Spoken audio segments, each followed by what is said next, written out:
Então, pessoal, boa noite, Bruhim Abaim, sejam todos muito bem-vindos ao grupo de estudos Judaísmo para Todos, né, da Sociedade Israelita Brasileira de Cultura e Beneficência, a CIBRA. Seja muito bem-vindo também o nosso palestrante, nosso professor, que vai nos presentear hoje com um tema muito rico, né, professor Denis. Então, como é costume do nosso grupo, vamos fazer uma brachá, uma bênção, para iniciar. Baruch atah Adonai Eloheinu melech haolam, asher kiddushanu b'mitzvotav vetzivanu la'asok b'divrei Torah. Bendito sejas tu, eterno nosso Deus, Rei do Universo, que nos santificaste com teus mandamentos e nos prescreveste ocupar-nos com as palavras da Torá. Amém. Amém.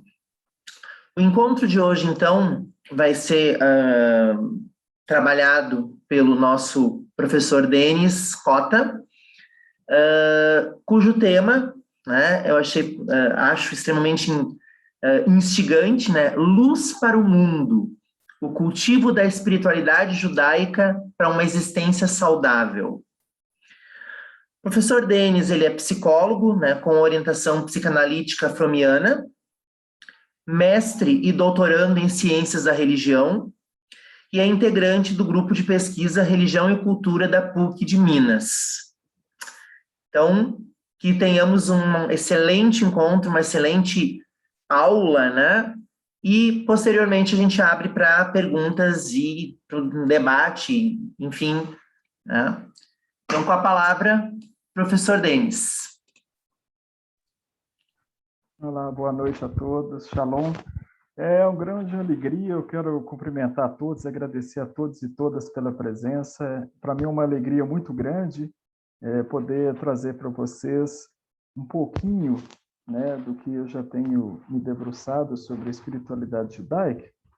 E eu pretendo compartilhar a tela do slide e agradecer aqui o Moreta Lema, Kleber, né, o Carlos, que não está aqui, nosso coordenador. Eu vou iniciar o compartilhamento. Só um momentinho.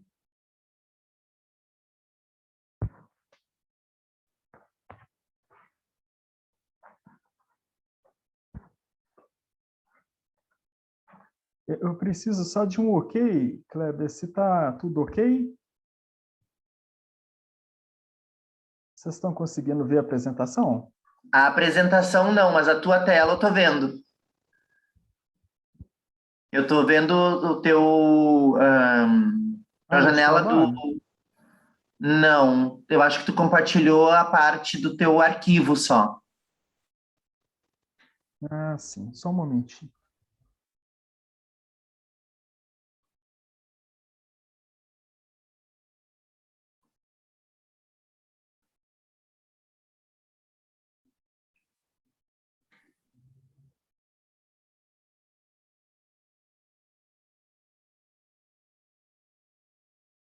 Agora sim?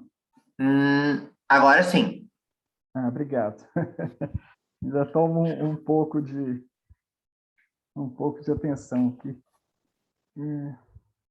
Então, pessoal, mais uma vez, né, o nosso tema é falar um pouquinho, trazer um pouquinho da perspectiva, alguns insights, algumas reflexões sobre o cultivo da espiritualidade judaica, então, trazendo perspectivas de alguns elementos essenciais da tradição judaica para a gente pensar uma vivência mais saudável, né? Primeiramente, é a questão da espiritualidade, né? É um termo polissêmico, né? E que gera muitas interpretações, às vezes equivocadas, né? A espiritualidade, então, de uma forma geral, é a alma da tradição religiosa, ela aprimora o nosso senso de pertença e nos auxilia na construção de sentido, né? A espiritualidade, então, ela fornece ainda mais a vivência e o amor pela tradição religiosa, ela fortalece aquilo que já é belo na tradição, né? Como dizemos assim, né? Para amar devemos conhecer. Então, a espiritualidade é esse outro nível que fortalece tudo aquilo que nós vivenciamos durante né, a reunião que nós temos durante o Shabat, durante todas as festas judaicas, a comunidade, a fé, a experiência de participação, tudo isso é aprimorado quando nós nos atemos à noção de espiritualidade, né? Espiritualidade judaica. Então, aí eu gostaria de ler esse trecho, que são algumas coisas que eu venho trabalhado e que tem a ver também com essa perspectiva da essência, né? Bem-aventurado o homem que não segue o conselho dos ímpios, não trilha o caminho dos pecadores e nem partilha da reunião dos insolentes, mas, ao contrário, se volta para a Torá do Eterno, e de dia e noite a estuda. Ele será como a árvore plantada junto ao ribeiro, que produz seu fruto na estação apropriada e cujas folhagens nunca secam. Assim também florescerá tudo o que fizer. Salmos 2. Terlino, né? Aquele que bebe, então, da fonte da sabedoria, alimenta seu corpo e seu espírito, ao mesmo tempo que cumpre uma mitzvah. Então, já é um mandamento que ele já vem em si com uma grande bênção, com uma grande promessa. E aquela pessoa que cumpre, que estuda a Torá, o ensinamento, a luz para o mundo e para a sua própria vida, ele já tem inúmeras bênçãos já derramadas, prometidas pelo Eterno. E para amar, é preciso conhecer. E para conhecer, é preciso ser inquieto, né? Inquieto nesse sentido de sempre estar buscando mais, né? Durante as aulas do Moreta Lema, a gente viu isso, né?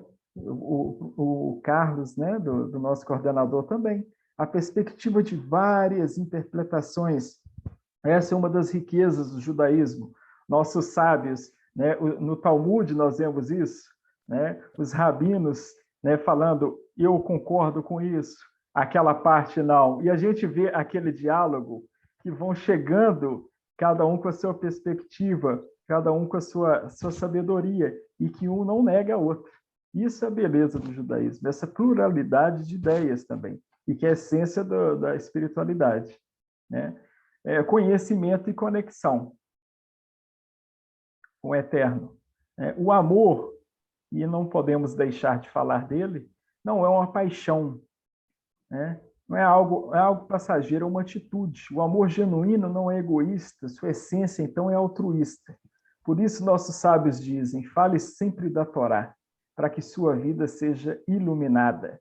Então, em várias obras clássicas que nós temos do pensamento judaico, e Conselhos Extraordinários, Psicologia do Justo, Caminho dos Justos, né, sempre é trabalhado essas questões, né? Evitem falar do outro, evitem a fofoca, né? Falar mal do outro, e fale mais sobre o eterno.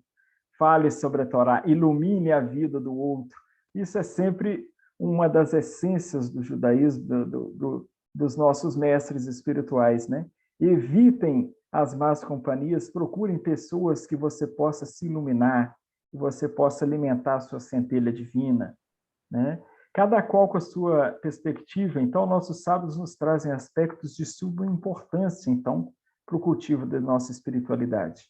Entre esses elementos, nós temos a gratidão, a bondade, a fé e muitos outros. E aqui na nossa breve apresentação, eu pretendo abordar um pouquinho de cada, pelo menos alguns aspectos básicos que não dá para a gente aprofundar, que é um mar, né, de questões. E há variadas formas, então, para nos conectarmos com o Criador.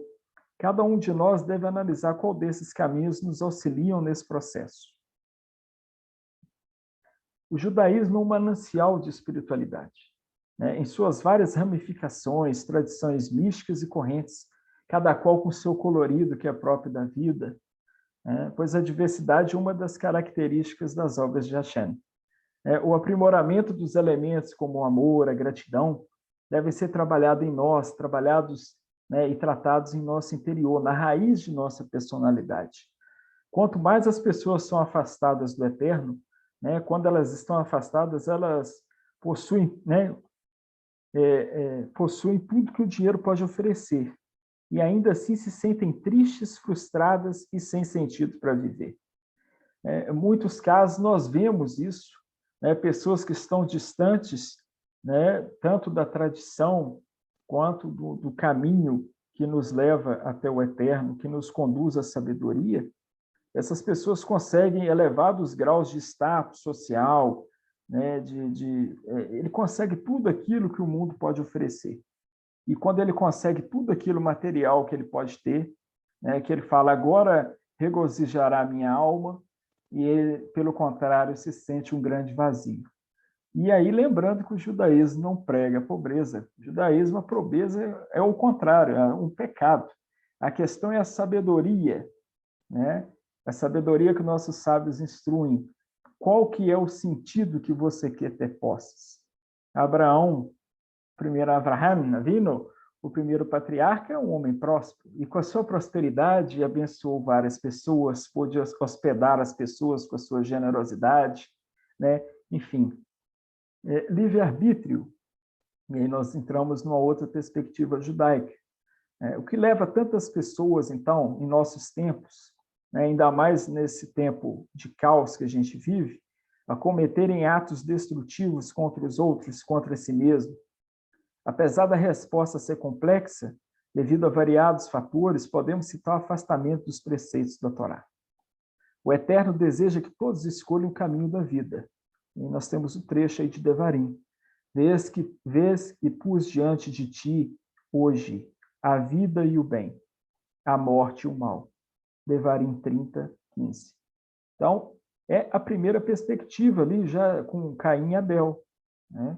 Cabe a tu dominares, o pecado jaz à porta, cabe a ti o dominares. Ou seja, o Eterno já tinha falado ali para ele, olha, está no seu coração. Qual escolha você vai tomar diante disso? Né? Então, sempre fica essa perspectiva, sempre da escolha, qual que é o caminho que eu vou tomar diante de tudo aquilo que eu já tenho, as experiências que eu já tenho obtido, de tudo aquilo que eu já tenho aprendido. Né? Então, falando brevemente, Eric Fromm se utilizou dessa perspectiva, então, né, vem da perspectiva da Torá, e aí ele vai trabalhar isso no viés psicanalítico, que é as orientações de caráter. Né? Então, é orientação biófila e orientação necrófica no sentido destrutivo, que necrofilia, nesse caso aqui para fora, ele não fala de uma perversão sexual, mas de uma questão destrutiva, né? O amor à morte, o amor à doença, aquela pessoa que gira em torno de ações e pensamentos destrutivos. Né? O coração do homem, então, nessa obra, ele utiliza da passagem bíblica de Deuteronômio 30, 15, para se referir à possibilidade de ressignificação da personalidade, da capacidade que nós temos de aprimorarmos nossa relação com o outro.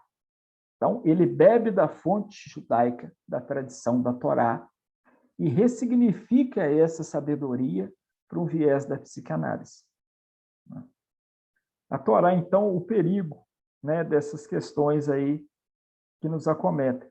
A Torá, além de sagrada, ela também nos fornece ensinamentos fundamentais para a nossa saúde psíquica. Um exemplo disso é a noção de cativeiro mental. Né? Cativeiro mental, alienação da idolatria e o apego ao passado. E aí nós vamos ler aqui uma passagem da Torá que vai nos fazer refletir sobre essa questão. E a mistura de gente que estava no meio deles foi possuída por um desejo e tornaram a chorar com os filhos de Israel e disseram: quem nos fará comer carne? Lembramos-nos do peixe que comíamos no Egito de graça, dos pepinos, dos melões, dos porós, das cebolas e dos alhos. Né? Números 11, versículo 4 ao 5. Então, o que nós vemos aqui nessa parte? E o Fromm, inclusive, trabalha essa perspectiva, que é o apego ao passado. A pessoa que não consegue se livrar das questões mentais aqui, e ele fala, o perigo não é só aquele que se liberta das cadeias físicas, mas aquele que continua sendo um escravo da sua idolatria, dos aspectos do passado que o prendem. Então, é preciso ser livre tanto das cadeias físicas quanto das cadeias espirituais, das cadeias psíquicas. Senão ele continua, nesse caso, nós vemos que o povo ficou tanto tempo como escravo e continuava com a mente de escravo. Ainda não tinha a mente de homens e mulheres livres, porque ainda não tinham se debruçado, não tinham sido libertos da escravidão mental.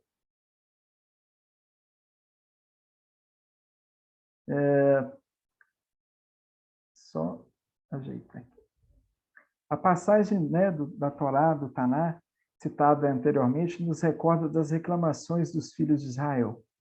Reclamações essas que irritaram o Eterno, né, e que prejudicaram a sua redenção. Como nos salienta o Rabino Shalom Arush em sua obra Portões do Agradecimento, a gratidão deve ser cultivada até mesmo sob circunstâncias desfavoráveis, com fé de que o Criador lhes concederá a vitória. Nas palavras do Rabino Shalom, mesmo em meio às dificuldades, o povo de Israel poderia ser agradecido e não esquecer de todas as benesses que o Eterno havia feito até ali por meio de Moisés, seu servo. Nesse sentido, podemos dizer, então, que a gratidão é um dos elementos essenciais da espiritualidade judaica que conduz a pessoa a uma vida mais saudável em vários aspectos. É um dos pilares que os nossos sábios têm sempre frisado. Gratidão. É uma atitude, então, né, um dos pilares da espiritualidade, é uma atitude de suma importância, pois ela revela o nosso amor pelo Eterno. Isso nos remonta à história de Rabi Akiva, quando não foi bem recebido em uma aldeia. Nenhum morador quis hospedá-lo e ele teve que descansar fora dos limites da cidade. Pouco tempo depois, o seu animal de montaria fugiu, o seu lampião apagou e ele ficou só e no escuro. E aí ele teve o grande livramento da sua vida, né? Pois seu lema é tudo por bem. E o que aconteceu? Naquela noite que ninguém quis hospedá-lo na cidade, a cidade foi tomada por saqueadores. Todo mundo ali teve a penalidade de ser assaltado, teve muita violência. Então, ele não ficou triste com isso, porque o lema dele é tudo por bem. Ou seja, a fé de Rabi Akiva é tão grande que ele sabe que até aquilo que parece uma dificuldade, que parece um problema, vem da providência divina. É uma fé genuína que ele tem, né? E isso nos remonta a isso. Os julgamentos divinos podem ser adocicados também por intermédio da gratidão. Então, a gente vê como que a questão da gratidão é importante, tanto no viés psíquico espiritual, né? Que ela nos livra, inclusive os nossos sábios nos dizem isso, né? A gratidão, ela é o portão para outras bênçãos. É a bondade, né? É um dos pilares, então, que sustentam o mundo. Passei, desculpem. Shimon o Justo, um dos últimos participantes da grande assembleia, afirmava: sobre 3 coisas se sustenta o mundo: o estudo da Torá, o serviço divino e Gemilut Hassidim, os atos de bondade. Na ética dos pais. Pirkei Avot. O Midrash vai mais longe e revela que a prática de atos de bondade é a pedra fundamental, o pilar sobre o qual se ergue todo o universo. E aí temos uma frase que eu gosto muito, do Baal Shem, uma alma vem para este mundo e vive por até 120 anos somente para fazer um favor a outra.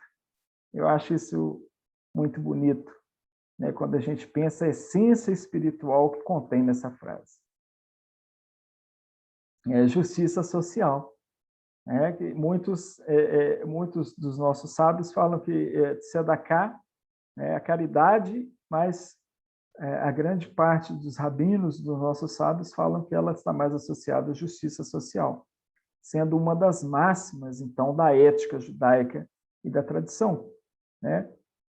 E aí eu gostaria de citar esse trecho, é uma máxima que faz parte da minha vida, é um dos lemas que eu tenho de vida, que é: se eu não for por mim, quem será? Se eu for só por mim, quem sou eu? Se não for agora, quando? É atribuído ao nosso sábio, né, Hillel. E essa frase também ela é muito impactante, porque ela nos fala de uma fé em ação, uma atitude, uma fé que nos leva à ação. Né? Se eu não for por mim, quem será? Ou seja, uma das interpretações básicas, né, que eu posso compartilhar com vocês. Se eu não for por mim, quem será? Eu tenho que fazer. Né? Cada um, né, na nossa tradição, temos essa perspectiva, que o Eterno concede a cada um a sua missão. Rabi Súcia falava isso. Eu não tenho medo de ser julgado, porque quando eu chegar diante do Eterno no mundo vindouro, eu vou poder falar, eu não tenho que ser julgado como Moshe, porque eu não sou Moshe. Eu não vou ser julgado como Avraham, porque eu não sou Avraham. Mas eu tenho medo do Eterno falar, porque Súcia, você não foi Súcia. Esse é o meu grande medo. Ou seja, de não assumir a responsabilidade pessoal que o Eterno confiou. Né? De ser a pessoa que o Eterno, né? A missão que ele deu a ele. Né? Se não agora, quando? Não postergar. Não deixar para amanhã. Né? Sempre ter essa atitude de presteza, de correr, né? Como a gente fala, né? Corre atrás agora, não deixe para amanhã. Tem aquela máxima popular, né? Não deixe para amanhã o que pode fazer hoje. Né? E se eu for por mim, se eu for só por mim, quem sou eu? Ou seja, trabalha também o ego. Né? Então, tudo que eu vou conquistar, tudo aquilo que eu pretendo almejar, todos os meus planos, eu faço só por mim? Ou eu pretendo beneficiar outras pessoas com aquilo que eu vou prosperar, com aquilo que eu vou conseguir, com o conhecimento que eu vou adquirir? Eu vou trazer para outras pessoas, compartilhar isso tudo? Ou é um movimento só egoísta? Isso é muito edificante. Então, essa questão também da necessidade pessoal de ação e uma atitude que deve beneficiar também o outro. A justiça social sempre foi um elemento presente nos discursos proféticos, e que nos chama a atenção para o segundo aspecto, a prosperidade. Deve ser vista como uma bênção do Criador e não como um pecado. Isso na perspectiva judaica. Nós não temos votos de pobreza. Né? Abraão, o primeiro patriarca, foi um homem próspero e com a sua riqueza iluminou a vida de muitas pessoas, né? Sua hospitalidade, todos os povos da terra foram benditos pelas suas atitudes de gentileza. Né? Por este fato, temos o que podemos chamar de espiritualidade das finanças, que é o que o judaísmo prega do desenvolvimento de crenças sadias e positivas sobre o dinheiro e a riqueza. Né? São bênçãos, tanto para a pessoa e para ela compartilhar com o próximo, ajudar outras pessoas e multiplicar. Né? As formas de desejo, e aí entra essa questão do ego. Né? Quando uma pessoa deseja algo, qual é a essência do desejo? E respondendo a essa pergunta, pode mudar todo o contexto. O desejo em si não é o mal, mas o que você cultiva no seu coração. Lembrando aquela perspectiva, né, quando o profeta Samuel chega ali à casa, pai de Davi. Né? E ele estava ali, né, pelo olho material, o olho do homem, vendo um rapaz robusto, os outros irmãos, né? E o Eterno diz, olha o coração, não olha como homem, o Eterno viu o coração. Né? Então, deseja receber amor somente para si ou para difundi-lo às outras pessoas? Deseja se tornar um sábio, adquirir conhecimento para se exaltar perante as outras pessoas, né, pela posse, pelo status, ou em benefício da comunidade, da sociedade? E aí nós temos a perspectiva da sabedoria como companheira da humildade. Os nossos sábios aconselham o atributo da humildade, não subserviência, né, que conduz à sabedoria. Quando domina o orgulho, ocorre a vergonha, mas com a modéstia se instala a sabedoria. Provérbios 11, 2. E ainda segundo os nossos sábios, a pessoa deve agir com honra e respeito em relação ao seu semelhante, tanto nas palavras como nos atos. Nossos sábios nos contam acerca dos 24.000 discípulos de Rabi Akiva que morreram por não terem conferido honra e respeito uns aos outros. E está no Caminho dos Justos também, né? O trecho do Caminho dos Justos. Né? E aí temos mais um fragmento, né, da sabedoria judaica. A principal questão não é só alcançar, então, esse lugar ao sol, mas permanecer lá e bem. Porque a questão não é chegar. Muitas vezes as pessoas falam, olha, eu tenho esses planos, tenho que chegar lá, ter esse status, quero crescer, quero me desenvolver. Mas a questão é que muitas pessoas chegam lá em cima, né? E como a gente fala, o tombo é muito grande, porque deixa a vaidade tomar conta do coração. A pessoa começa a se tornar, né? A gente fala, veja como a pessoa mudou. Mas por quê? Porque ela não observou essas questões importantes, de não deixar o ego crescer, né? De não desprezar as outras pessoas, enfim. Né? E para a gente ver um dos aspectos muito interessantes, né? Que é próprio do judaísmo, procure sempre o que é bom no outro. Concentra a tua atenção na parte positiva, traz a luz plena e transforma o pecador num homem santo. Isso aí, bisneto de Baal Shem, né? Rabi Nachman Breslav, outra corrente do Hasidismo. Né? Por esse fato, podemos dizer, né, que há pessoas inteligentes que não são sábias, mas que as pessoas, todos os sábios, são inteligentes. Porque inteligência, como nós vemos, a pessoa pode ser muito inteligente, pode ser um PhD, e aí alguns brincam, né, o PhD com D minúsculo, porque a pessoa se sente num tal nível e começa a menosprezar, né, a espiritualidade, começa a desprezar a religião e, de certo modo, nós vemos que é uma falta de sabedoria, porque aí vem toda uma série de problemáticas. Nós vemos que todas as pessoas que podem ter um nível muito grande de inteligência começam a realizar o que nós chamamos de racionalização. É um termo tanto da psicologia quanto da psicanálise. E a pessoa tem todo um discurso racional, mas quando chega em aspectos, ele começa a defender preconceitos, ideias errôneas, intolerância religiosa, todo um construto, digamos, teoricamente amarrado, mas racionaliza nessas questões, ou seja, não tem uma questão plausível, racional para defender aquilo.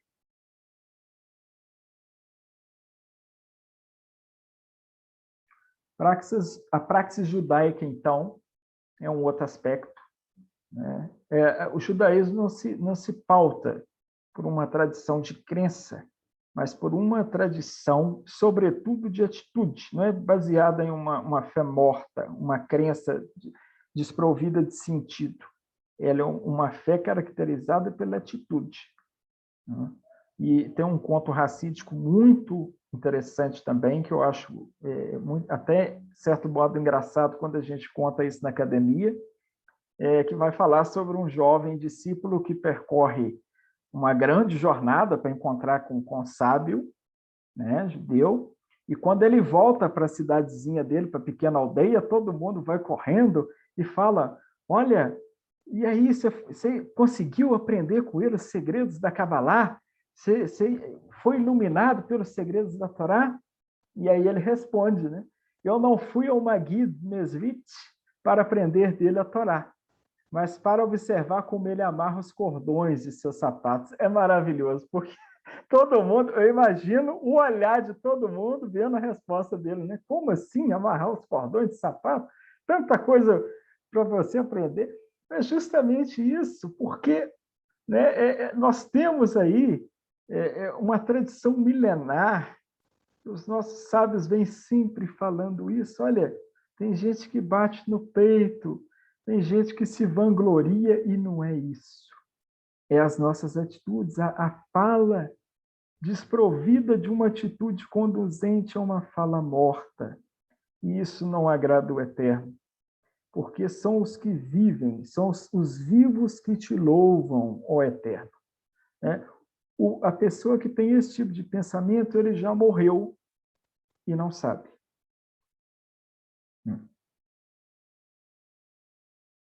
Esse conto, então, ele nos traz essa reflexão de suma importância.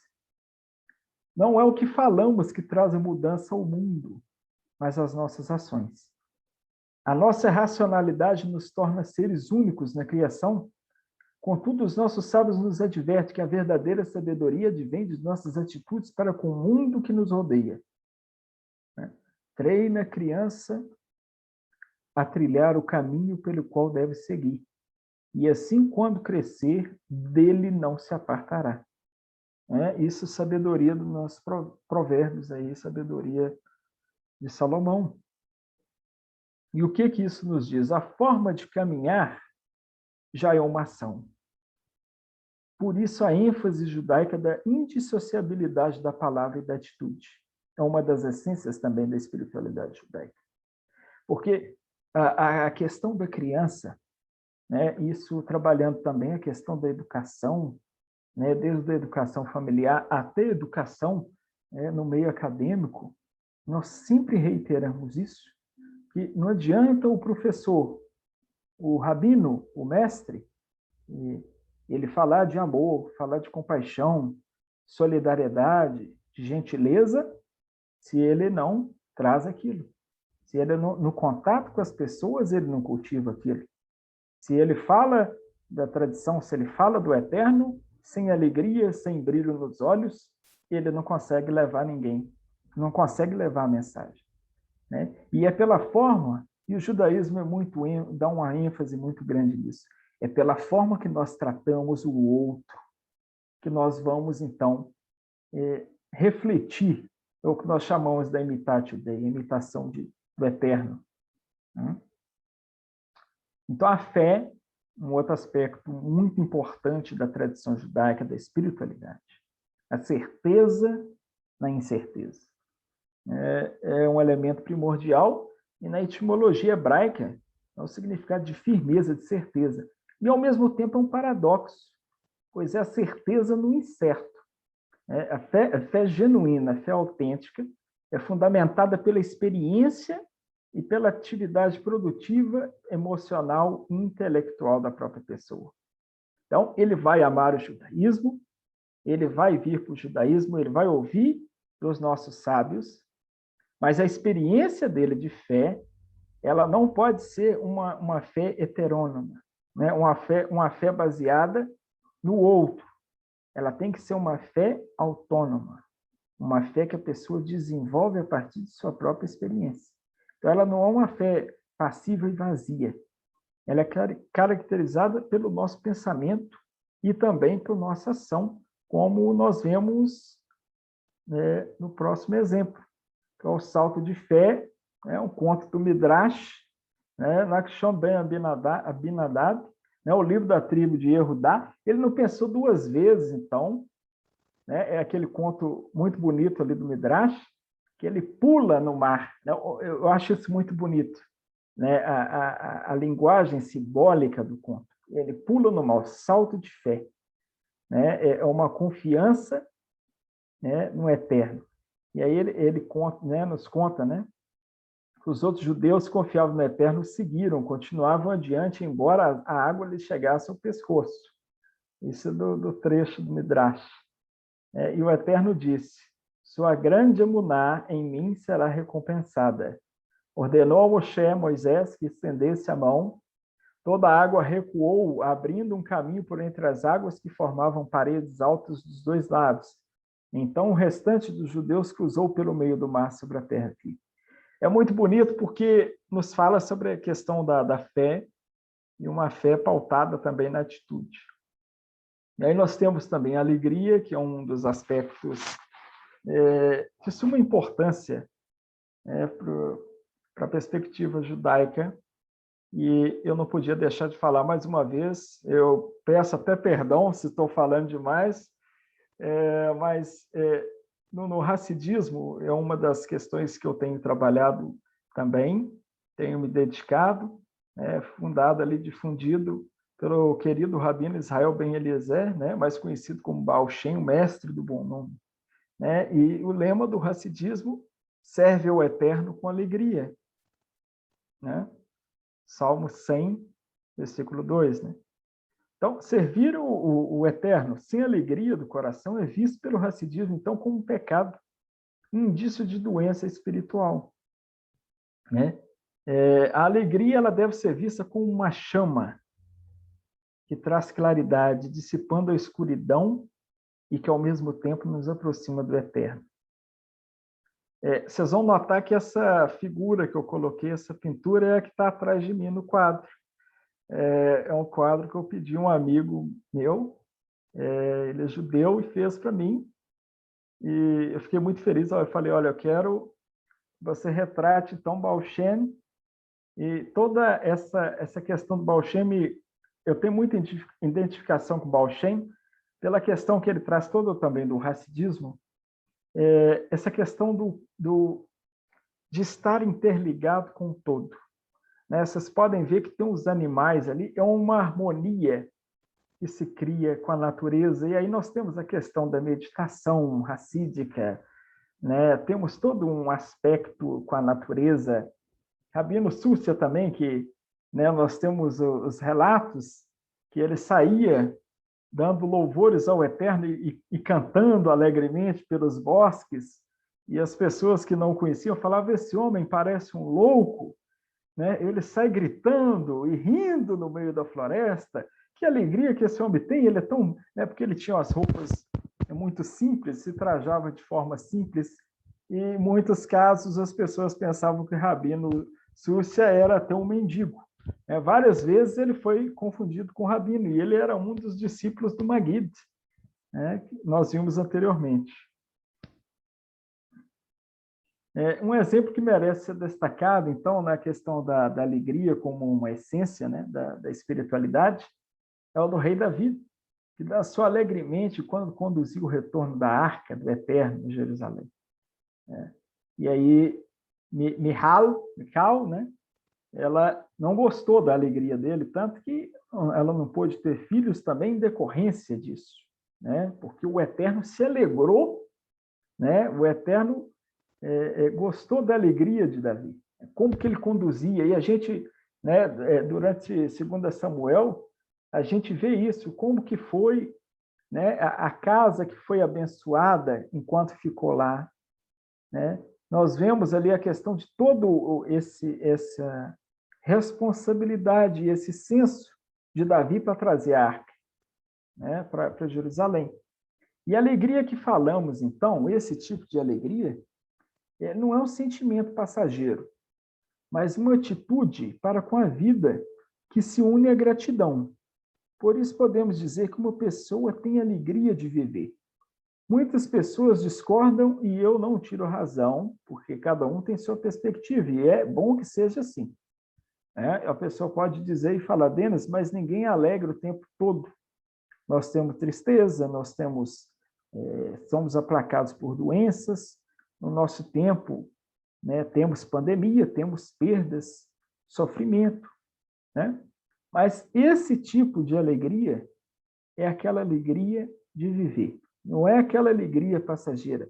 É uma alegria que, apesar de toda a revés da vida, de todo o sofrimento, de tudo isso que nós passamos, é uma alegria que permanece. Essa alegria que ela chama. É aquela também que nós podemos falar, essa alegria, ela está associada também à confiança que temos no Criador. A confiança e a esperança de que virá dias melhores. Assim, quando o povo de Israel estava passaram por várias dificuldades ao longo dos milênios, desde o deserto, desde o sofrimento ali na escravidão, no deserto, as perseguições que sofreram, né, durante os pogrões ali na Rússia, né, a Inquisição na Espanha, em Portugal, né, a questão nazista, ou seja, o Holocausto, enfim, tantas tragédias que assolaram o povo judeu. E uma das coisas que me emociona muito é que em Auschwitz, né, está lá escrito, né,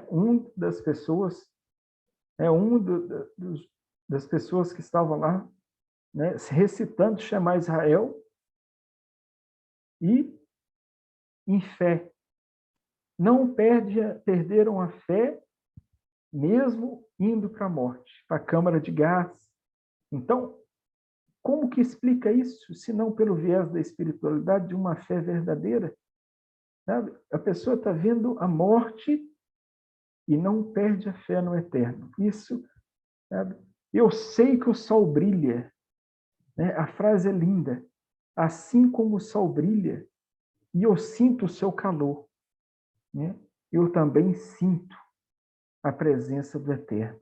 É lindo, porque mostra que mesmo em situações o mais alto índice de adversidade, que é contra a vida, ainda há a fé em Deus, né? Felicidade é algo, então, que você pode sentir sozinho, mas alegria, né, no Taná, é algo que você compartilha com os outros. É a força da comunidade. É isso, é de suma importância. Martin Buber tem um livro muito bonito sobre comunidade.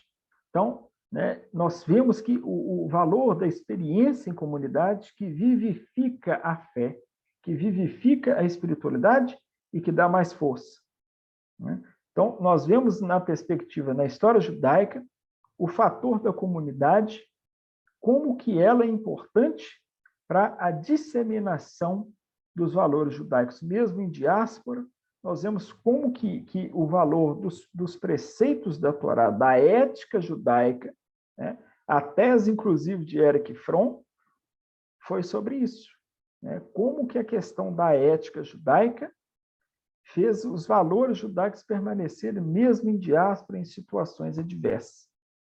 Uma das fases mais extraordinárias, então, na Torá, nos diz que maldições cairão sobre a nação, não porque se viram ídolos ou abandonaram o Eterno, mas porque você não serviu o Eterno com alegria pela abundância de todas as coisas. Devarim 28:47. Então, é fundamental. E agora, para finalizar, conto racístico do Rabi Súcia, né? A questão da reclamação da vida é bem pequenininho para a gente encerrar, não tomar muito tempo. É que eu estou aqui de olho no relógio para não falar muito também. Kleber não brigar comigo. As questões das reclamações da vida, né? E suas contingências. Chegou um discípulo, o Maguid, e falou: olha, Maguid, eu estou passando por muitas situações adversas na minha vida, estou passando por dificuldades com a fé, o que eu faço? Aí Maguid, com a sua sabedoria, fala: olha, eu vou te mandar para você conversar com um discípulo meu. Ele mora numa cidadezinha distante, o Rabino Súcia. Vai lá na cidade, procura por ele. Ele chegou, perguntou: olha, eu estou procurando o Rabino Súcia. Ah, sim, ele não mora aqui na cidade, ele mora numa casa mais distante. Pode ir lá, segue essa estradinha que você vai chegar na casa dele. E esse homem, assim, né, cheio de preocupação na cabeça, muito atribulado, achando que a vida é muito injusta, não tinha a perspectiva, então, tanto desenvolvida da providência do Eterno. E quando ele se depara com a casa do Rabino Súcia, ele vê uma casa assim simples, ele esperava uma mansão, uma casa muito requintada, e ele vê uma casa muito simples, ele já fica meio ressabiado, dá uma coçada na cabeça, bate palma, aí sai lá de dentro, né, um senhor com os trajes muito humildes, ele acha que até que é o criado do Rabino. Olha, tudo bem, eu estou procurando o Rabino Súcia. Ele fala: sou eu. Aí ele já fica assim, meio espantado, e fala: olha, o Maguid me mandou aqui para falar que o senhor teria coisas para me falar sobre as contingências da vida, que eu ando muito preocupado, né, acho que a vida, né, não está muito legal para mim. E aí o Rabino Súcia fala uma frase maravilhosa, que eu acho demais, que ele fala: olha, eu não sei por que o Maguid te mandou aqui. Eu nunca me preocupei com nada na vida, não tenho reclamação nenhuma, não entendi por que ele te mandou. E a questão, justamente a lição que o Maguid deu para ele: olha, esse homem tinha tudo para reclamar, né, de infelicidade, olha a situação dele, olha como é que ele está. Ele não tem motivo nenhum para reclamar com o Eterno, ele só tem para agradecer, né? E você preocupado com coisas simples, e ele, que tem tanta coisa para resolver, não está aflito. E aí tem esse conto também do Midrash, e o homem que estava muito infeliz, e aí o rabino fala com ele, olha, você vamos fazer o seguinte, para você curar a sua infelicidade crônica, você tem que procurar uma pessoa muito feliz, e com essa pessoa muito feliz, você tem que vestir a camisa dela. Você encontra o homem mais feliz que você encontrar na Terra, e vista a camisa dele. E ele foi, procurou meses e meses o homem muito feliz. Quando ele achou a pessoa muito feliz, que ele ia vestir a camisa, ele viu que aquele sorriso não era verdadeiro, que aquela alegria ali escondia uma grande tristeza, e ficou mais meses. Finalmente, ele encontrou o homem que realmente tinha alegria genuína, mas o homem não tinha nem camisa. O homem não tinha nem a camisa para ele colocar. O homem era muito humilde. Essa é uma das questões que eu acho muito legal e muito inspiradora para a gente pensar isso. É o lado cômico do judaísmo, mas que sempre transmite uma mensagem poderosa, né? Então, para finalizar, primeiramente, é impossível nós abarcarmos toda a riqueza espiritual milenar do judaísmo em uma breve apresentação. Contudo, é possível visualizar alguns aspectos de suma importância. Elementos, então, como nós dizemos, né, anteriormente, a gratidão, a bondade, a sabedoria, a humildade e a alegria, como vimos anteriormente, estão escritos nas sagradas escrituras do Taná, né, e nos ensinamentos dos nossos sábios. Dessa forma, podemos perceber que quando colocamos esses ensinamentos em prática, que é um aspecto próprio, então, do judaísmo, teremos uma melhor qualidade de vida que repercute uma saúde integral. E qual que é a questão da saúde integral? Uma dimensão corpórea, psicossocial e espiritual. Quando uma dessas dimensões, então, ela é negligenciada, nós temos o adoecimento. E a espiritualidade judaica ilumina o mundo através dos ensinamentos da Torá. E é sempre vivificada pelos comentários e máximas de seus sábios ao longo das gerações. Nesse sentido, então, a espiritualidade judaica tem esse potencial de despertar as centelhas de vidas em cada ser humano que se encontra receptivo, e aqui fazendo uma alusão, né, à perspectiva racídica do Rabat, né, que é Likutei Amarim Tânia, né, que tem a questão da alma animal, da alma divina, despertar das centelhas. Eu gostaria de agradecer a oportunidade, agradecendo todos vocês pela paciência, terminando com essa frase do rabino Jonathan Sacks, né, que através de atos de bondade com amor, permitimos que a presença do Eterno flua através de nós para a vida de outros. Obrigado.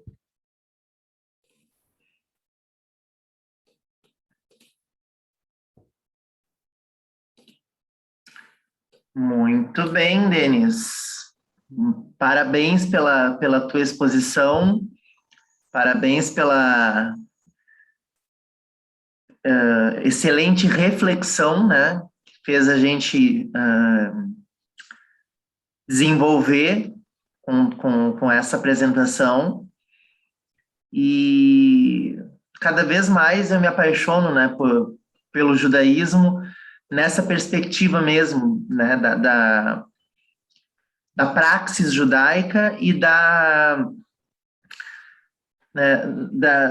dos princípios, dos preceitos judaicos. Eu acho isso fantástico, né? E você trouxe de forma brilhante para nós aqui.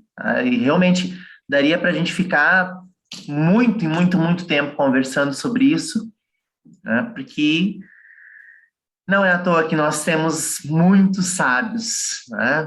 Porque realmente, né, essa sabedoria, ela emana, né, da nossa Torá, ela emana da nossa centelha divina, né? Eu acho fantástico.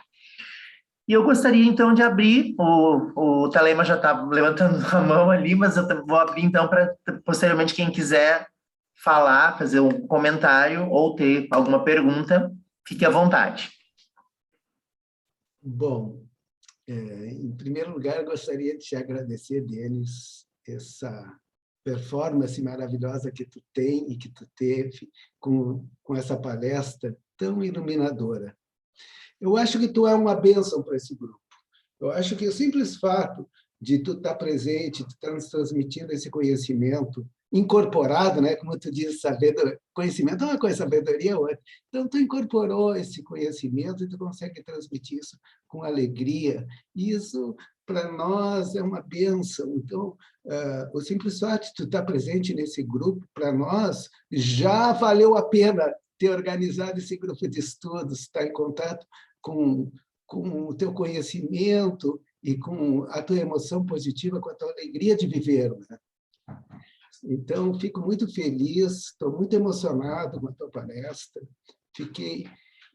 Eu gostaria de acrescentar só duas coisas pequenininhas. Em relação ao Baal Shem Tov, o Baal Shem Tov diz assim, ó, tu pode conhecer uma pessoa pelo nome dela. E os judeus, a palavra judeu vem de Judá, como tu sabe. E a palavra judeu, é da mesma palavra de Torá. De Torá, não, de Todá, que é agradecer. Então, quem são os judeus? Os judeus são aqueles que agradecem, que têm gratidão. E talvez seja esse fato revelador da sobrevivência judaica, né? Que os judeus, mesmo em situações, como tu falou, as mais difíceis, sempre agradeceram, sempre viram um lado positivo. E, além de outras coisas muito legais que tu falou, só gostaria de acrescentar o seguinte: o Erich Fromm é conhecido principalmente pelo Arte de Amar. O Arte de Amar, escrito em 1960, até hoje, é um livro-texto sobre o tema do amor. E é um livro simples, né, deles, como tu sabe. É um manual, até hoje, insuperável. Então, eu aconselho também a quem quiser conhecer mais o Erich Fromm, que comece com o Arte de Amar. É isso, querido. Muito obrigado. A tua presença nos ilumina a todos nós. E quando tu falas nossos sábios, tu já é um deles, viu? Tu já é um deles. Olha, eu fico muito emocionado porque falar para você sobre algo que eu amo é emocionante. E falar sobre temas que nos tocam, eu fico muito honrado e fiquei muito feliz quando eu vi, aproveitar aqui o tempinho e falar isso. Eu gostaria de passar isso adiante. Eu fiquei muito feliz quando eu vi a primeira palestra Moreta Lema ia apresentar para o grupo. E logo quando eu vi pelo Facebook, eu solicitei, entrei em contato com a Cibra, olha, eu gostaria de participar, de aprender mais, de estar em contato com a comunidade. E é algo realmente que me alimenta. Todas as vezes, eu até brinquei, eu mandei um e-mail para o Jairo Friedlin, né, da Cefa. Eu falei, olha, eu estou com a biblioteca de vocês aqui já gigante, porque é tanta coisa bonita, tanta coisa que me faz assim, meu olho brilha, né? Toda vez que chega um livro desse, meu olho já brilha. E está com vocês. Para mim está sendo uma grande alegria. Eu fico muito agradecido pelas suas palavras, Moreta Lema, por tudo que você tem feito, pelo seu apoio aqui no grupo, né? Assim como o Carlos, né? Com o Kleber. Eu agradeço muito pela oportunidade. Espero que tenha chegado pelo menos um pouquinho do que planejei, possa ter agregado um pouquinho, né? Possa ter despertado um pouquinho de reflexão. Suas palavras muito gentis, né? Eu estou no caminho ainda, fico muito feliz em fazer parte aqui. Obrigado. Estou à disposição caso alguém tenha alguma dúvida, algum questionamento.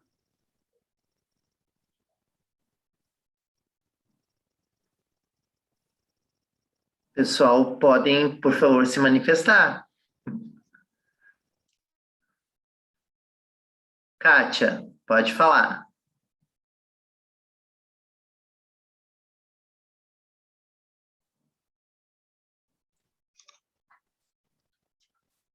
Teu áudio está desligado, Kátia. Agora estão me ouvindo? Agora sim. Isso. Ai, bom, antes de fazer o meu questionamento, né, para o Denis, dizer também que eu me sinto muito honrada de estar nesse grupo, assim, eu tenho aprendido bastante, né? É muito bom estudar não só a cultura, mas também todo o processo, né, de criação, né, do povo judeu e toda a filosofia que está em volta, e a mística, né, e todas as crenças. Mas e tá, o professor Talema também, que eu tenho grande orgulho de ser meu amigo. Eu chamo ele de mestre porque ele é um mestre, né? Mas, enfim, Denis, uma das coisas que eu tenho notado, né, e você falou muito também da questão da alegria, falou da questão também de como é importante, né, você aproveitar a divindade, né, aproveitar aquilo que de mais sagrado Deus nos deu, né, que é a própria vida, né? Então, eu acho que até nos momentos ruins você tem que buscar, eu acho que o judaísmo ele dá isso, né? Além de tudo que eu já estudei de outras religiões, assim, e eu percebo que o judaísmo, apesar de ter toda essa, né, essa carga histórica em cima e toda essa coisa que poderia nos dar no próprio DNA, né? Essa coisa mais assim carrancuda, digamos, porque o fato é que a história diz o que vem acontecendo ao longo de todos esses milênios, mas mesmo assim está no DNA, e tudo isso é tão divino, é tão biológico, que eu acho que a crença judaica ela é tão biológica, né? Me parece tão plausível dizer isso, e que você conservar essa alegria, essa crença, que eu não digo que seja uma crença, e aí eu acho você como estudioso, né, pode nos colocar, que essa crença, né, e essa fé, né, ela não é uma fé, como você falou, desproposital, né? Ela não é de qualquer jeito, ela não é idolatra, ela não é... Não, ela é a coisa mais divina que tem, que é a vida, que é biológica, ou seja, uma fé que pode, eu acho que, inclusive, que se fizer um esforcinho, ela pode ser provada pela ciência, né? Né? Eu falo isso porque eu sou pesquisador de neurociência, então eu acho que existe uma lógica nisso. Mas, enfim, eu acho que uma das coisas que mais me deixa feliz e que eu percebo é que em todo esse processo, tanto histórico como também trazer a fé, botar a fé à prova e você se colocar à prova e manter a sua fé, é uma das coisas mais interessantes que eu vi, que em todo esse processo tem uma coisa que é inabalável, assim, né? E que eu vejo que o povo judeu, ele busca isso, né? Que é a ética em todos os processos, né? Talvez essa explique tão profundo e inabalável que é, talvez, digamos, a fé, né? Porque eu acho que a moral, ela é, dentro da sua concepção, ela pode ser muito subversiente àquilo que você acredita, né? Àquilo que grupos acreditam. E a ética não. A ética ela está ali, ou você tem ou você não tem, né? A moral ela pode ser moldada pelas crenças, né? E talvez às vezes as crenças, né, que não são moldadas pela ética, ela fica, digamos assim, distorcida da realidade, né? Mas eu não sei, esse é um entendimento que eu tive, né, disso tudo e que me parece fascinante, né? Porque eu acho que a alegria disso é você perceber que existe digamos, uma eternidade dessa fé. Ou seja, você está aqui, amanhã seus filhos, amanhã seus bisnetos, e isso se manteve inabalável, se mantém. Eu acho que essa alegria vem daí, está no DNA, né? Por mais que você sofra, você percebe que essa fé e que essa divindade está aqui e vai passar biologicamente para os teus... E é uma coisa, eu não sei, posso estar maluca, mas é assim que eu senti, que eu sinto, né?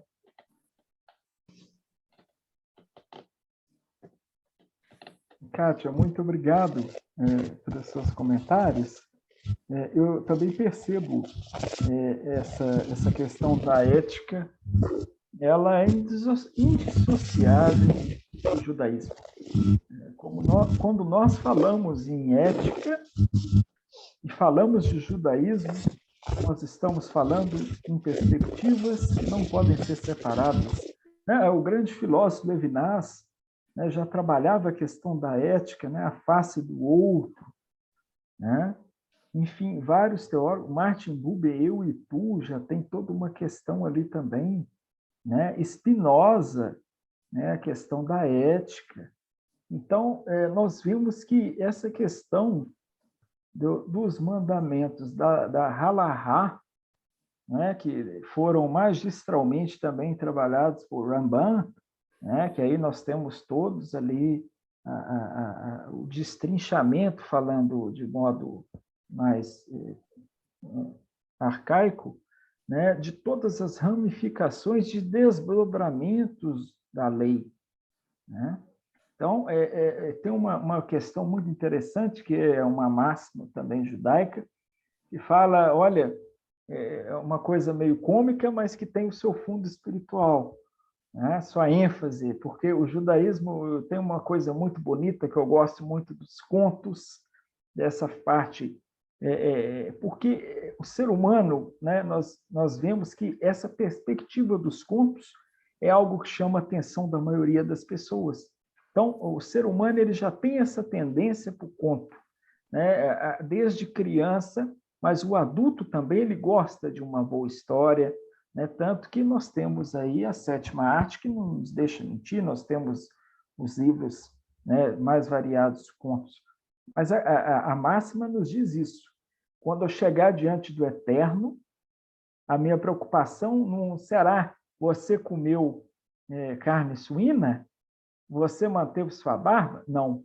A minha preocupação é que o Eterno me pergunte: você foi honesto com os seus negócios? Né? Ou seja, olha a questão também da ética.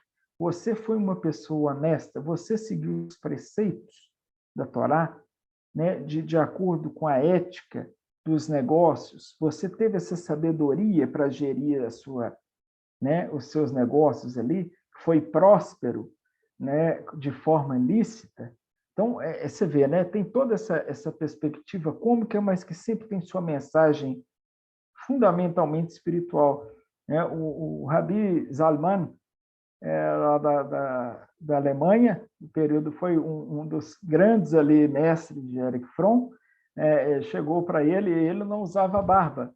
E aí os discípulos dele, que iam estudar o Talmud, né, a mística, falavam, brincando com ele, né, Rabino, o senhor não tem medo de quando você chegar diante da Eterna sem barba?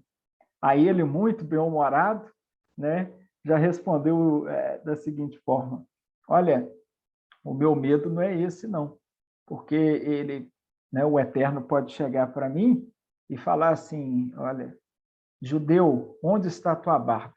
Aí eu não vou ter medo nenhum, eu não vou ter problema. Eu vou ter medo se o Eterno me perguntar o contrário: barba, onde está o teu judeu? E esse é o meu maior medo, que o Eterno me faça a pergunta contrária. Obrigado.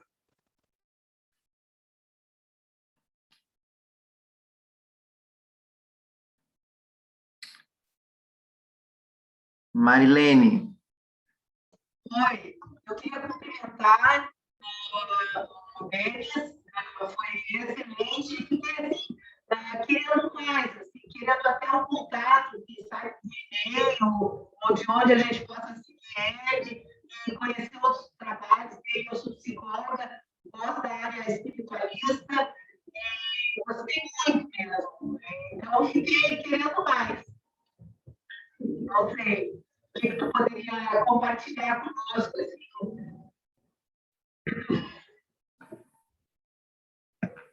Ok.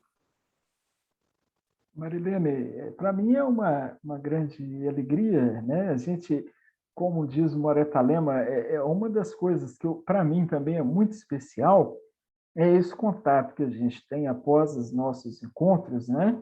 Essa conversa, essa troca de ideias, essas reflexões, porque justamente isso eu tenho uma alegria, né, da gente poder conversar, da gente poder trocar contatos, porque o judaísmo também é uma tradição não de respostas, mas fundamentalmente uma tradição de questionamentos. Eu me lembro da frase do rabino, o Moreira Lema talvez me ajude, que agora me fugiu o nome, é aquele que fez a Talmud essencial, personagens do Talmud, é o Rabino Adin, esqueci o sobrenome. Ele é muito bom e ele fala justamente sobre isso, né? Sobre essa perspectiva desse tempo que nós estamos vivendo, Ele até fala uma coisa interessante, né? Que é o que eu tenho trabalhado. A questão do retorno dos deuses pagãos, né? Deuses gregos, né? E muitas vezes algumas tradições religiosas têm se focado em deuses, né? de tradições aí, né? Deuses pagãos, pensando no seu viés que é o eterno. E ele traz esse questionamento, né? Essa reflexão. E ele fala, né? O próprio Talmud, né? Nós temos ali os comentários dos sábios, né? E cada um na sua perspectiva. E aí você fala, né?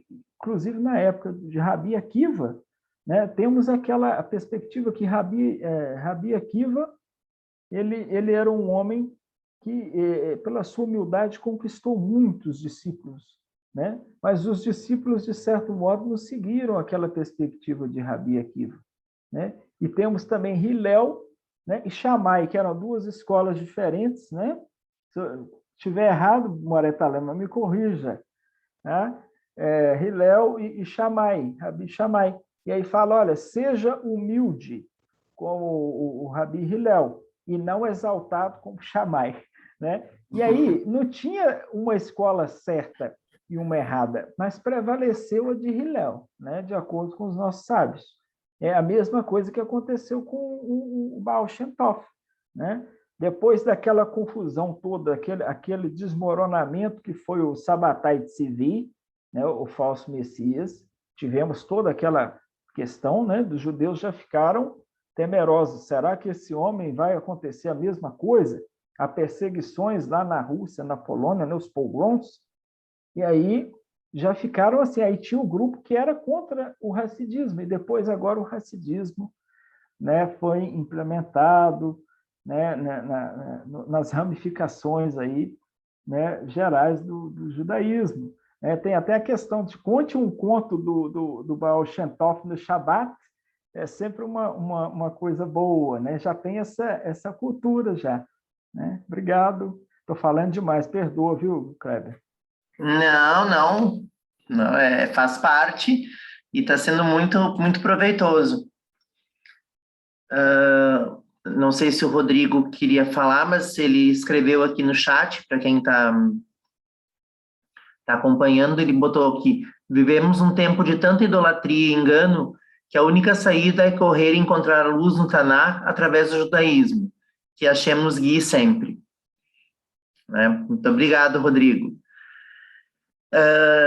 Denis, uma contribuição, podemos dizer assim, né? Mas um comentário que eu quero fazer, que eu acho que vem muito ao encontro do que tu falaste até agora, e que eu gosto de ouvir isso, porque corrobora o meu sentimento também, quando tu fala que pensamentos de sábios, pensamentos de grandes de exegetas, ou até mesmo ensinamentos que são repassados do judaísmo, te aproximam cada vez mais, né, do judaísmo e, consequentemente, da fé judaica, né, de Deus, do Eterno. Isso acontece comigo também. Eu acho que é um imã, né? Eu acho que tudo isso que tu falaste é um imã que atrai para a essência da verdadeira, e aí a palavra-chave, espiritualidade. Né? Porque a gente não está falando só de uma religião, a gente não está falando de um sistema de dogmas, a gente não está falando de um sistema de leis, a gente está falando de espiritualidade, que é muito maior, é muito mais abrangente, né? E é algo intrínseco ao ser humano, né? Eu acho isso fantástico.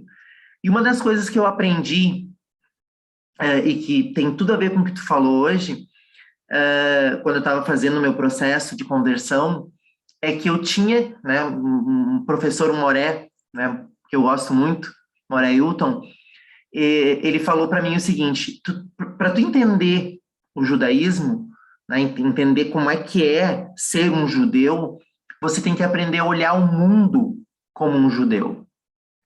E esse olhar, ele é um olhar diferenciado. Esse é um olhar de gratidão, esse é um olhar de fé, é um olhar de bondade, é um olhar de ética, é um olhar totalmente diferente, né? Que vai muito além do que também a Kátia comentou, né? A fé simplesmente por crer. Não, é uma fé prática, né? Eu fico pensando assim, né? Quantas e quantas tragédias acometeram, né, o povo judeu. E até hoje, né, o que mais se prega, vamos dizer assim, o que mais se fala, o que mais se deseja, né, é fazer o Tikkun Olam, que é o aperfeiçoamento do mundo. Gente, teríamos todo e qualquer motivo para odiar o mundo. A gente não quer odiar o mundo, a gente quer tornar ele melhor. Sabe? Isso é espiritualidade. Isso é divino, sabe? Eu acho fantástico isso. Parabéns, olha, é estimulante isso. Fala, Kátia. Teu áudio está fechado. Aberto. Agora sim. Falou assim, eu penso exatamente assim. E uma das coisas que o Denis falou, né, e que você também falou, e que o mestre Salema também falou e que vem falando, uma das coisas que move tudo isso, que eu acho que também fortalece, né, toda essa o alicerce do judaísmo e do judeu, né, é o porquê. É você questionar, você não é gado de cabeça baixa aceitando qualquer coisa, né? E sim você questionando, mas com ética, com respeito. Então, o mundo move. Vamos, por exemplo, esses dias o próprio mestre Talema falou isso. Quantos na história mais recente, contemporânea, né, do século XX para cá, quantos judeus ganharam o prêmio Nobel, por exemplo, em todas as áreas? Isso não é para a gente se vangloriar, não, isso pesa, né? A gente fica ali, não, mas é o questionamento, é o porquê, né? O ser curioso, o querer melhorar. Então, que a fé, quando você tem aquilo que Deus deu, que é a vida, ou seja, a ciência, o DNA, a biologia, a natureza, a gente tem que pensar dessa forma, né? E que você tem esse olhar de questionar, mas, gente, né, amigos meus que são católicos, né, outros têm outras religiões, estão perguntando assim, tu está sempre questionando, né? Tu tá sempre... A gente está falando sobre uma questão de Deus, sobre Deus, e tu está sempre questionando. Sim, mas isso é divino, questionar e evoluir. É você tentar entender a si e a própria palavra de Deus. Você não é um gado assim, não. Alguém escreveu que Deus disse isso. Tá. Mas Deus disse isso? Quem disse? Por que ele disse isso? Será que Deus quis dizer isso? Será que ele não estava num momento e interpretou de maneira errada? Sabe? Então, eu acho que, além de tudo isso, né, não é vangloriar, mas o questionamento ele é para nós, judeus, mesmo divino, como também, não digo maldição, mas algo que a gente carrega com muito peso. Porque como ousamos questionar? Então, mas está no nosso DNA, somos isso, e é assim que se permanece a cultura trazendo de pais filhos nesses 5.782 anos, né, de existência, né, e justamente pelo questionar, da maneira correta, não é questionar simplesmente por questionar, não, questionar para saber mais, saber melhor e saber o como, o porquê, para onde. Eu acho que não tem mais divino do que isso. Era só essa colocação. Eu gostaria de aproveitar a fala do Kleber, né, e da Kátia. Eu concordo plenamente, porque quando a gente fala, né, quando a gente fala no Halahá, né, na lei judaica, quando a gente fala na doutrina, digamos assim, no dogma, de tudo isso que constitui uma tradição religiosa, se a gente não cultiva a espiritualidade, tudo aquilo pode acabar perdendo sentido. Por isso, a espiritualidade, ela não vai de encontro no sentido que ela é contrária. Ela é o contrário, ela agrega ainda mais. Então, quando a pessoa cultiva a espiritualidade, ela passa a olhar a lei haláquica com outros olhos. Aí sim ela começa a ver o halahá como um caminho, né? E aí temos aí obras maravilhosas, Caminho dos Justos, né? Deveres do Coração, Conselhos Extraordinários, essas obras clássicas também, né? Nós temos. Você começa a ter um amor tão grande por aquilo porque você está infundindo a sua espiritualidade. Então, tudo aquilo começa a fazer muito mais sentido do que uma tradição, uma fé que fala, olha, você tem que seguir esse caminho e esse caminho que é o certo. Isso que o Eric Fromm chama de autoridade irracional. É aquela pessoa que impõe no outro como ela deve seguir a própria fé, né? É uma tradição, muitas vezes, que não possibilita o ato da reflexão e que incapacita a pessoa de alcançar o que nós chamamos de aprimoramento psíquico, humano, né? E o judaísmo, uma das belezas, né, das mais variadas que nós temos, mas é justamente isso. Quanto mais diversidade de pensamento, né, maior o que o debate, a reflexão, né? Você pode pensar aquilo, olha, o rabino, o sábio disse isso, esse outro sábio disse isso. Que interessante, vamos pegar esses dois pensamentos, vamos trabalhar esses dois pensamentos. Entende? Quanto mais diversidade nós temos, essa é uma beleza do judaísmo. Né? Tem até aquela piada, né? Quando tem 3 judeus, nós temos 4 opiniões. Né? Numa roda de 3 judeus falando sobre a Torá, nós temos 4 opiniões diferentes. Então, é uma piada e, no fundo, ela é muito interessante, porque elas nos levam a isso. Né? Como que essa diversidade, né, da tradição nos leva ao aprimoramento ainda maior e vivificante da tradição. Né? E isso nos leva o quê? A uma fé racional, uma fé pautada também pela nossa própria percepção, né? Pela nossa própria experiência dentro daquela tradição. Kleber? Quer falar, Thalema? Tá. Uma das últimas coisas que eu li sobre Eric Fromm, deles que eu não sabia, é o seguinte, que o Eric Fromm, ele sofria muito, ele tinha graves problemas de saúde.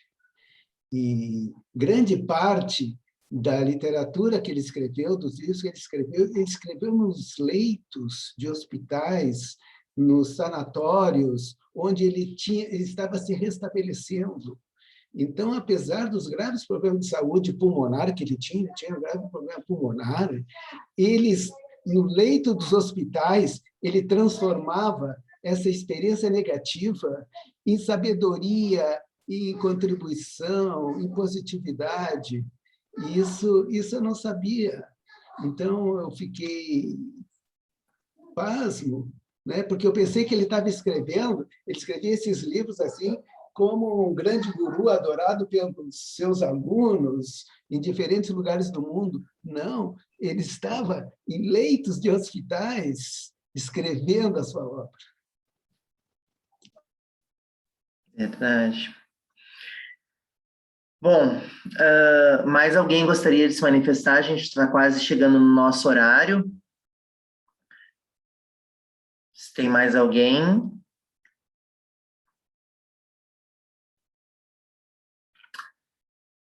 Então, eu gostaria mais uma vez, então, de agradecer a ti, Denis, pela excelente palestra, ensinamento, é mais do que uma palestra, né? Porque não é só uma transmissão de conhecimento, né? É realmente um privilégio ter essa exposição, né, da espiritualidade judaica, né? Acho que é muito, muito bom.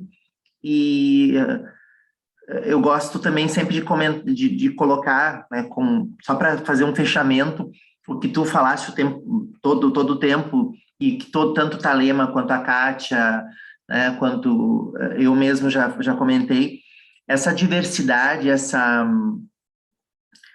pluralidade que existe no judaísmo é o que faz a gente encher o copo, né? É o que faz a gente crescer. Porque se você tem um copo cheio, né, com algo pré-estabelecido, não tem como encher o copo. Agora, se você tem um copo que está sempre tendo um espaço para agregar, para ser, né, enchido, você vai crescendo. Você vai acrescentando o conhecimento, a experiência, a espiritualidade. E uma hora, talvez, esse copo transborde e transborda para o outro. Né? Eu acho isso bem diferencial dentro da fé judaica. Então, Todá Rabá, muito obrigado. Né? Eu acho que foi uma palestra muito, muito proveitosa. Né? Tem mais 2 participantes que querem falar, que levantaram a mão. Quer falar, Denis? Só finalizar aqui, eu queria agradecer a oportunidade, Kleber, e falar aqui de um primo meu querido que veio prestigiar, né, o nosso encontro, que é o Lúcio Formiga. Muito tempo que eu não vejo você, primo. Que o Eterno te abençoe e sua família também. Tem um colega meu aqui, creio que seja o meu amigo lá do programa de pós-graduação, Maurício também. Né, Maurício? Obrigado, viu? O Eterno te abençoe também, te ilumine sua vida. E agradecer a todos vocês, o que eu peço ao nosso Criador, essa oportunidade. E, como eu disse, né, agradeço mais uma vez o Kleber, o Carlos, Moreta Lema, pela oportunidade. Espero que uma fração, uma pequena centelha aqui de tudo que eu disse, que possa trazer uma reflexão, já terá valido a pena. Né? Nossos sábios dizem isso de uma forma muito bonita, é algo que eu levo no coração. Né? O autor de Caminho dos Justos, ele disse, né, que toda obra que ele escreveu, se uma pessoa for tocada por aquela obra, já terá valido a pena. E eu penso da mesma forma, se traz alguma contribuição, por menor que seja, já tem valido a pena muito. E esses encontros, para mim, têm sido maravilhosos. Obrigado. Obrigado a ti, Denis. Denis. Muito agradecido aí, viu, meu querido? Um prazer enorme aí.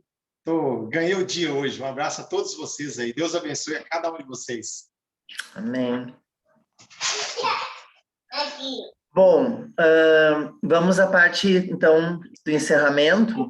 Eu gostaria, então, de agradecer mais uma vez o Denis, agradecer a todos também que participaram, que acompanharam conosco mais um estudo, né, do grupo de estudos, né, Judaísmo para Todos, e colocar para vocês que até o momento, até o presente momento, nós ainda não temos nenhuma palestra ou nenhum palestrante previsto para a próxima semana.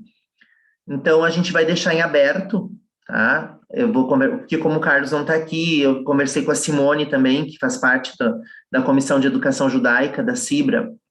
A gente ainda não conseguiu alguém para